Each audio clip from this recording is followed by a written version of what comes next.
बिस्मिल्लाहिर्रहमानिर्रहीम अस्सलाम वालेकुम। आज 10 नवंबर साल 2025 और मैं हूं मोहम्मद आशिर गुंदल और आप देख रहे हैं मेरा फेसबुक और यूट्यूब चैनल।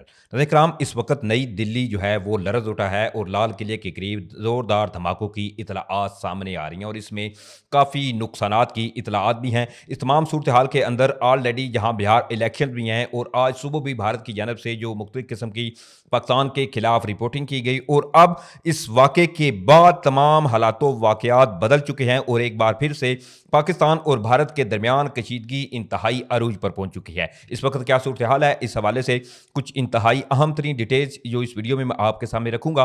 उम्मीद करूंगा कि आप ये वीडियो पूरी समाप्त करेंगे। समाप्त साथ साथ अगर आपको मुनासिब लगे तो मेरे इस चैनल को सब्सक्राइब कर लें, साथ में जो बेल नोटिफिकेशन है इसको लाजमी ऑन कर लीजिएगा ताकि नई आने वाली वीडियोस का नोटिफिकेशन आपको टाइम पे मिलता रहे। वीडियो अच्छी लगे तो वीडियो को आपने लाइक शेयर लाजमी करना है और साथ साथ कमेंट्स बॉक्स में पाकिस्तान जिंदाबाद का नारा आपने लाजमी कमेंट्स करना है। नाज़रीन किराम, आज सुबह की कार्रवाई के बाद में बात करते हैं। पहले इस वक्त जो नई दिल्ली में सूरत हाल है वो इंतहाई तशवीशनाक है। बेसिकली बताया ये जा रहा है कि जो मेट्रो स्टेशन था लाल किला के बिल्कुल करीब कुछ गाड़ियां थी, इनमें जोरदार धमाका हुआ है जिसके बाद ये इतलाआत सामने आ रही हैं कि कई लोग जो हैं इनके मारे जाने की इतलाआत भी सामने आ रही हैं। सबसे पहले जो इस हवाले से भारतीय ज़राए ने रिपोर्ट किया वो आपके सामने रख देता हूँ और फिर इस धमाके के बाद की सूरत हाल जो है वो इंतहाई इस वक्त तशवीशनाक हो चुकी है। और इसके अलावा भारतीय हुकूमत बीजेपी का एक इकलौता रिपोर्टर अर्नब गोस्वामी इस वक्त पाकिस्तान के खिलाफ जहर उगलना शुरू हो चुका है। नाज़रीन किराम, इस हवाले से सबसे पहले ये तफसीलात सामने आ रही हैं कि भारतीय दारुल हुकूमत नई दिल्ली जो है इसमें लाल किला मेट्रो स्टेशन जो था इसके बिल्कुल करीब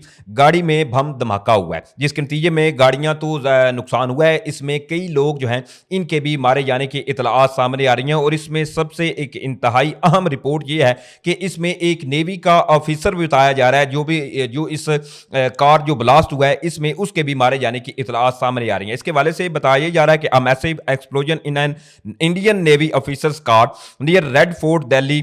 इस हवाले से जो रेड फोर्ट लाल किला है इसके बिल्कुल करीब ये मेट्रो स्टेशन जो है ये क्योंकि जो लाल किला है ये रोड की उस साइड है और जैसा कि आपको तस्वीर में भी नजर आ रहा होगा और ये मेट्रो स्टेशन का जो गेट नंबर 1 है इसके करीब कई जो गाड़ियां थी इनमें जोरदार धमाकों की इतलाआत सामने आई और बाद में फिर इस वक्त जो सूरत हाल है कि मुख्तलिफ जो फायर ब्रिगेड इसके अलावा तमाम हाई अथॉरिटीज़ को तलब कर लिया गया है। ये इंतहाई इस वक्त तशवीशनाक एक वाक़या जो नई दिल्ली में रिपोर्ट हुआ है तो इसने पूरे भारत को बिल्कुल हिला के रख दिया है। इसके हवाले से फर्दर जो डिटेल सामने आ रही हैं वो भी आपके सामने रख देता हूँ। इसमें जी एक बेसिकली जो एनी शाहिद था इसकी स्टेटमेंट भी सामने आ रही है जो कि इंतहाई अहम है और इसमें जो एनी शाहिद था उसने जो बताया है वो भी आपके सामने रखना जो है वो इंतहाई लाजम है। इसके हवाले से बेसिकली बताया जा रहा है कि तकरीबन जो एक्सप्लोजिव यूज किया गया है इसमें 2900 केजी। अब भारतीय ज़राए ये दावा कर रहे हैं कि तकरीबन 2900 से 3000 किलोग्राम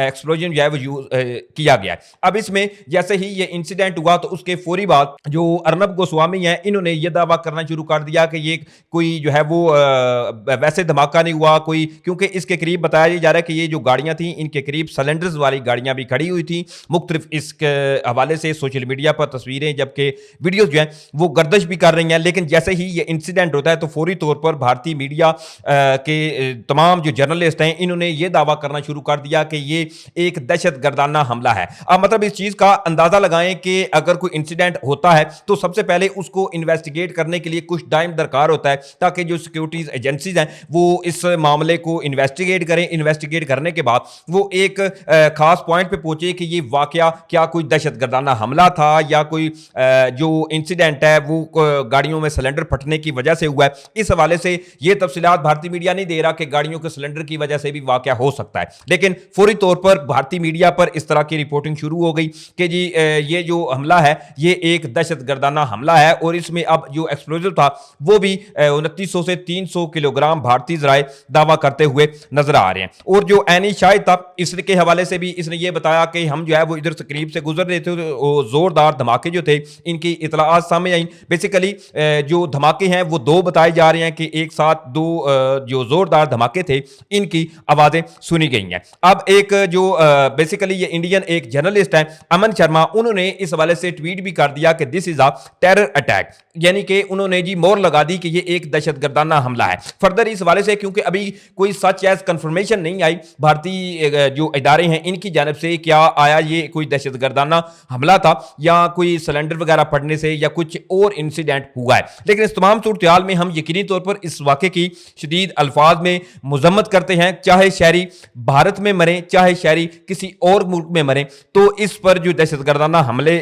جو ہوتے ہیں اس پر افسوس ہے, اور دہشت گرد جو ہیں ان کا کسی قسم کا ویسے بھی کوئی ٹھکانہ نہیں ہوتا. لیکن اس تمام صورتحال کے اندر انٹرسٹنگلی بھارت کی جانب سے جو ہے وہ الزامات پاکستان پر عائد کرنا شروع کر دیے گئے. آلریڈی جو صبح ایک واقعہ ہوا اس میں جو ہریانہ بیسیکلی ایک جو شہر ہے ان کا, اس میں یہ دعویٰ کیا گیا بھارتی میڈیا کی جانب سے کہ تقریباً 360 کلو گرام کے قریب بارودی مواد, اس کے علاوہ جو اسلحہ تھا وہ پکڑا گیا. اب چونکہ انہوں نے ساتھ ہی جو ANI ہے انہوں نے یہ دعویٰ کیا کہ ایک کشمیر سے ڈاکٹر جو ہے وہ گرفتار کیا گیا ہے, جس کو انہوں نے ISI کا یہ جی بھارت اب الزامات لگا رہا ہے کہ وہ ISI کے ساتھ جی ٹچ میں تھا. آلریڈی آپ کو علم ہے کہ کل یہ خبر سامنے آئی تھی جس میں 2 بھارتی فوجی جو تھے ان کی گرفتاری کے حوالے سے بھی تفصیلات سامنے آئی تھی, اور اس میں بھی الزامات عائد کیے گئے کہ یہ جو 2 فوجی تھے یہ پاکستانی ISI جو ایجنسی ہے اس کے ساتھ جی ملوث ہے, اور مختلف قسم کی جو انٹیلیجنس ہے وہ پاکستان کو فراہم کر رہے ہیں. آج بھی جو واقعہ ہوا صبح میں جس میں 360 کلو گرام جو بارودی مواد پکڑا, اس میں بھارتی میڈیا نے بغیر سوچے سمجھے کسی انویسٹیگیشن کے فوری طور پر الزامات پاکستان پر عائد کرنا شروع کر دیے. اور اب جو یہ ایک انتہائی افسوسناک واقعہ ہے نئی دلی لال قلعہ میں جو ہوا ہے, یہ انتہائی افسوسناک ہے. اس کی جتنی مذمت کی جائے وہ کم ہے. لیکن اس واقعے کے فوری ہونے کے بعد ان کے جرنلسٹ جتنے بھی صحافی ہیں, ٹی وی اینکرز ہیں, انہوں نے اب تمام توپیں جو ہے وہ پاکستان پر کر لیں اور پاکستان کے اوپر بے بنیاد الزامات کا سلسلہ شروع کیا جا چکا ہے. اب حقیقت جو ہے وہ کچھ اور ہے. اس میں یہ تو پاسبلٹی یہ بھی ظاہر کی جا رہی ہے کیونکہ بہار الیکشن جو ہے وہ اس وقت جاری ہے اور 14 نومبر کو جو حتمی نتائج ہیں وہ سامنے آنے ہیں. تو آلریڈی اس حوالے سے پاکستان کی انٹیلیجنس ایجنسیز جو ہیں انہوں نے خبردار بھی کیا ہوا تھا کہ بہار الیکشن میں BJP کی جو حکومت ہے وہ اپنی کھوئی اس حق کو بحال کرنے کے لیے کوئی ایسا سچ ایز انسیڈنٹ جو ہے وہ کروا سکتی ہے تاکہ جو ووٹ ہیں وہ سمیٹے جا سکے. اس سے پہلے بھی جو سرکریک میں پاکستان کی جو PMS پاکستان میری ٹائم سیکیورٹی ایجنسی نے کاروائی کی تھی, جس میں جو بھارتی فشر جو ہیں وہ مچھلیاں پکڑنے والے سو کارڈ بھارت کے وہ پاکستان نیوی نے اپنی کسٹڈی میں لیے تھے. تو اس پر بھی آلریڈی جو خدشات تھے کہ بھارت سمندروں کے اوپر بھی کوئی فالس فلیگ آپریشن کر سکتا ہے. لیکن اب یہ جو نئی دلی والا وقوع ہوا ہے اس سے اب اگر آپ دیکھیں سوشل میڈیا اٹھا کر تو اس وقت بھارت کی جانب سے تمام انگلیاں جو ہیں وہ پاکستان پر اٹھائی جا رہی ہیں. حالانکہ جیسے ہی انسیڈنٹ ہوا ابھی تک کوئی انویسٹیگیشن رپورٹ نہیں آئی. آلریڈی جس طرح کے جو پہلگام کا واقعہ ہوا تھا, پہلگام کا واقعہ ہوتے ہی چند منٹس کے بعد جی بھارتی میڈیا نے یہ جو ہے وہ واویلا مچانا شروع کر دیا تھا کہ اس میں جی پاکستان ملوث ہے. حالانکہ کوئی انویسٹیگیشن یا آج تک ایک یہ سنگل ایویڈنس بھی نہیں دکھا سکے پوری دنیا کو کہ اس میں کوئی کسی قسم کے بھی پاکستان کی اس میں انوالومنٹ تھی. لیکن اس تمام صورتحال میں آج یہ جو دلی میں واقعہ ہوا ہے اس پر اب توپیں جو ہے بھارتی میڈیا جو ہے اس نے پاکستان پر رکھی ہوئی ہیں. اب اس حوالے سے جو دلی پولیس ہے انہوں نے اس حوالے سے یہ کہا ہے کہ ابھی تک فردر جو ڈیٹیلز ہیں وہ سامنے نہیں آ رہی. ہم اس کی جو واقعہ ہوا ہے اس کی انویسٹیگیشن کر رہے ہیں کیونکہ اس وقت دیگر جو بام سکواڈ تھا وہ بھی جائے وقوع پر پہنچ چکا ہے. اس کے علاوہ فائر بریگیڈ اور جو اس وقت اس حادثے میں جو لوگ مارے گئے ہیں اس کے حوالے سے بھی کوئی ابھی جو کنفرم فگر ہے وہ سامنے نہیں آیا. کچھ ذرائع 6 کہہ رہے ہیں, کچھ ذرائع اس سے زائد کا نمبر بتا رہے ہیں. تو ابھی یہ چیزیں کہنا جو ہے وہ قبل از وقت ہے کہ کتنے لوگ اس واقعے میں جو ہے وہ مرے ہیں. اب ناظرین کرام یہ تمام تر جو تفصیلات ہے اس میں اب کشیدگی پاکستان اور بھارت کے درمیان ایک بار پھر سے عروج پر پہنچ چکی ہے کہ کہ جو پرائم منسٹر نریندر مودی ہیں انہوں نے اپنے امیت شاہ کے ساتھ 1-on-1 ٹیلی فونک رابطوں کے حوالے سے بھی تفصیلات سامنے آ رہی ہیں. تو اب چیزیں جو ہے وہ کس طرف جاتی ہیں. بہرحال یہ تمام تر تفصیلات تھی جو میں نے آپ کے سامنے رکھی. امید کروں گا آپ لوگوں کو ویڈیو اچھی لگی ہوگی. اگر ویڈیو اچھی لگی ہے تو بھائی کے چینل کو سپورٹ کرنے کے لیے چینل کو سبسکرائب کریں, ساتھ میں جو بیل نوٹیفکیشن ہے اس کو لازمی آن کر لیجیے گا تاکہ نئی آنے والی ویڈیوز کا نوٹیفکیشن آپ کو ٹائم پہ ملتا رہے. ویڈیو اچھی لگے تو ویڈیو کو آپ نے لائک شیئر لازمی کرنا ہے. مجھے اجازت دیں, انشاءاللہ پھر ملیں گے. پاکستان زندہ باد.